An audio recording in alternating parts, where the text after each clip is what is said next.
All right, so today, like I said, is the teleological argument part 2. We got halfway through the lesson last time.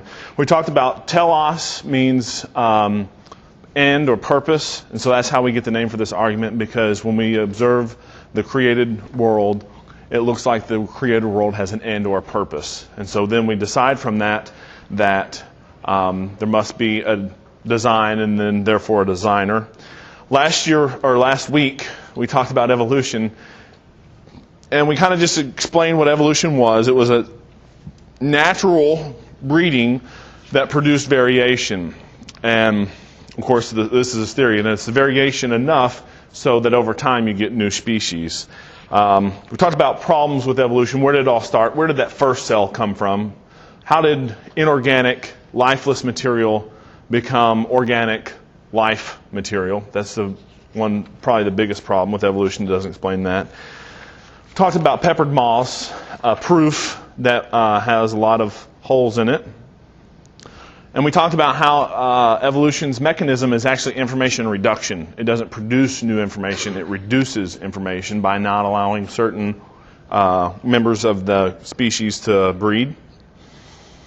And then we talked about a problem with evolution is irreducible complexity. So things like the little motor fan, the flagellum on the bacterium, that's irreducibly complex. There's so many parts, they all have to be there, that it can't gradually come into existence. It has to be there all of a sudden. So no tiny mutation would allow for this complex, intertwined system or machine to come together. And then we talked about the fossil record, and we talked about how old is the Earth, and had that discussion. But if you're a new Earth person, then of course evolution, there's no way for evolution to occur. If you're an old Earth person, even if you look at the fossil record and you say all that, the Cambrian explosion, as the scientists call it, I personally think that came during Noah's Ark, during the flood. But if you're an old Earth person, all of the species, bam, are there at the Cambrian era, which would tend to support that God created a vast number of species at that time. So then we're going to get started off with the teleological argument proper. So the teleological argument,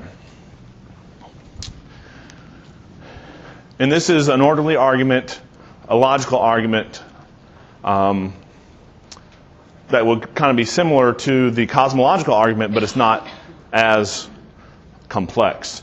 So X, whatever X is, the universe, our eyeball, life, the flagellum on bacteria, X can be anything like a variable. So X in this case is complex, orderly, adaptive, purposeful, and or beautiful. So we could, anything in our created realm we could put in there for X. When we say complexity, order, adaptability, purpose, and beauty are the results of design. They don't get there by chance. They are the results of design. X must have been designed. Therefore, there must be a designer. Therefore, there must be a designer. So that is the logical argument behind the teleological argument. So what our task is in apologetics is to find different things that fit into X and show how they are too complex, too orderly, too adaptive, too purposeful, too beautiful to have occurred on their own, to be just random chance. All right, so elements of design. We have irreducible complexity in the cell. We already covered irreducible complexity. Remember, we had the mousetrap. It has 5 parts. If any one of those 5 parts are missing, it's not a mousetrap. It doesn't work. And so this kind of goes hand in hand with this. This is a video on the cell. It's going to be another video on the cell and its complexity. And before we get in there, I'm going to say something at a certain point, and this is what I'm going to be talking about. There is a structure in our cells that many of us have heard of called DNA, right? And what it is actually a code for all of the proteins and enzymes in our whole body. And how it works is, y'all know what an amino acid is? Y'all heard of amino acids? You have your essential amino acids and the other one. So what it is it's a code to pick up amino acids. And it will make these amino acids in a long two-dimensional chain. It'd be just like if you took these blocks, and you went, and you just kept on making a long two-dimensional chain of amino acids. And then once the DNA lets go of that, depending on what it was trying to make at that point in time, it could wrap up into a large three-dimensional enzyme. Okay? So someone out there designed a way to encode in a two-dimensional form, just here's this chunk, here's this chunk, here's this chunk, here's this chunk. And then it wraps up together to be an enzyme. Now, an enzyme is more complex than a house, much more complex. So think about, having a house strung out in a line, like so you have all the planks and the 2x4s and everything just strung out in a long line, and then that's how it was delivered to your house.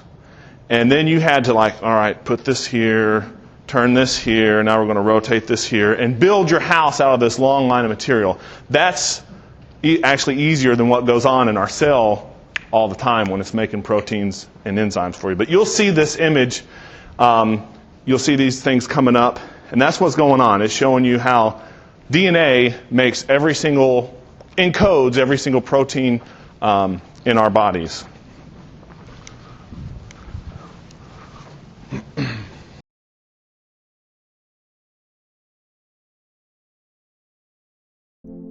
Let me ask you a question. Yeah. Darwin wrote The Origin of Species in 1859, published it in 1859. He had an idea of the cell as being quite simple, correct? Yeah, everybody did. Okay. If he thought of the cell as being a Buick, what is the cell now in terms of its complexity by comparison? A galaxy. A galaxy. A galaxy. What do we now know that a cell is? If it's not a lump of jello, what would you compare it to? It's a nano factory. If Darwin thought a cell was, say, a mud hut, what do we now know that a cell is? I would say it would be more complicated than a Saturn V. So what is in a cell as far as we know now? A world that Darwin never could have imagined.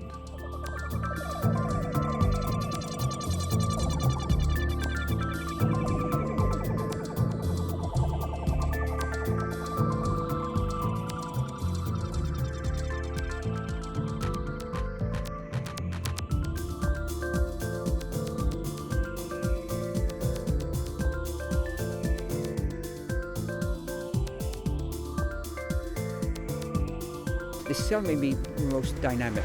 It is one mass of activity going on, bringing information out from across the cell, opening doors, closing doors, motor molecules moving along tracks. It is probably one of the most dynamic physical systems in the universe. We've got this whole automated city. Everything is automated, and it's a level of nanotechnology which would cause any engineer to drool. It's Broadway without the traffic lights.